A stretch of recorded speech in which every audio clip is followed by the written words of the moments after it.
భూమి పచ్చగా ఉంటేనే జీవం వికసిస్తుంది. రాష్ట్రపతి ద్రౌపది ముర్ముకు వృక్షవేదం 2.0 గ్రంథం అందజేత. ఉపనిషత్తుల పంచభూత తత్వాన్ని ఆవిష్కరించిన సందర్భం. ప్రకృతితో మానవుడి ఆధ్యాత్మిక అనుసంధానానికి పిలుపు. రాష్ట్రపతి భవన్, న్యూఢిల్లీ, ఏప్రిల్ 9, 2026. రాష్ట్రపతి భవన్లో గురువారం జరిగిన ఒక విశిష్ట కార్యక్రమంలో రాష్ట్రపతి ద్రౌపది ముర్ముకు వృక్షవేదం 2.0 గ్రంథాన్ని గ్రీన్ ఇండియా ఛాలెంజ్ వ్యవస్థాపకుడు మాజీ ఎంపీ జోగినిపల్లి సంతోష్ కుమార్ అందజేశారు. ఈ సందర్భంగా భారతీయ సనాతన పర్యావరణ జ్ఞానం, ఆధునిక హరిత ఉద్యమం ఒకే వేదికపై కలిసినట్టయింది. పంచభూత తత్వం, ఉపనిషత్తుల సందేశం. రాష్ట్రపతి ఈ కాలాన్ని ఒకేసారి అమృతకాలం, అవకాశాల యుగం, ఆపత్కాలం, సంక్షోభయుగంగా అభివర్ణిస్తూ మానవుడు అధిక లోభంతో ప్రకృతి విలువలను మరచిపోతున్నాడని హెచ్చరించారు. రాష్ట్రపతి త్రేతీయ ఉపనిషత్తులోని ప్రసిద్ధ శ్లోకాన్ని ఉదహరించారు. తతోస్మాత్ వా ఆత్మనః ఆకాశః సృష్టః, ఆకాశాత్ వాయుః, వాయునాగ్నిః, అగ్నిః జలం, జలాత్ పృథివీ. అర్థం: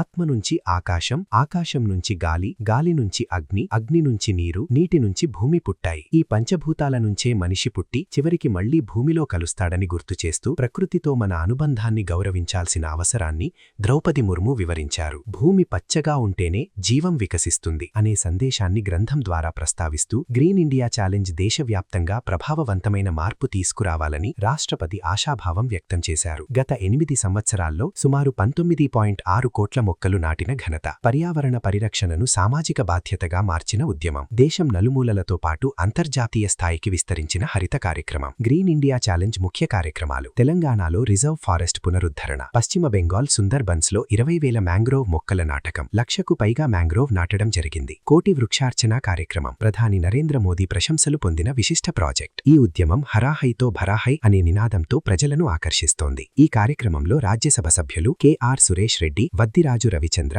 డాక్టర్ బండి పార్థసారథి రెడ్డి, రాజ్యసభ మాజీ సభ్యుడు, గ్రీన్ ఇండియా ఛాలెంజ్ వ్యవస్థాపకుడు జోగినిపల్లి సంతోష్ కుమార్, ఇగ్నైటింగ్ మైండ్స్ సంస్థ వ్యవస్థాపకుడు M Karunakar Reddy, Green India Challenge సహ వ్యవస్థాపకుడు సంజీవన రాఘవేంద్ర తదితరులు పాల్గొన్నారు. ఈ కార్యక్రమం ద్వారా ప్రజలకు ఒక స్పష్టమైన సందేశం వెలువడింది. భారతీయ వేదాలు, ఉపనిషత్తుల్లోని పర్యావరణ జ్ఞానం నేటి ప్రపంచ సమస్యలకు సమాధానం చూపగలదు. ప్రకృతితో తన అనుబంధాన్ని గుర్తించాలి. పర్యావరణ పరిరక్షణలో భాగస్వామి కావాలి. భవిష్యత్ తరాలకు జీవించదగిన భూమినందించాలి. హరాహైతో భరాహై, పచ్చదనం ఉంటేనే జీవం సంపూర్ణంగా ఉంటుందని మానవాళికి సందేశమిచ్చారు.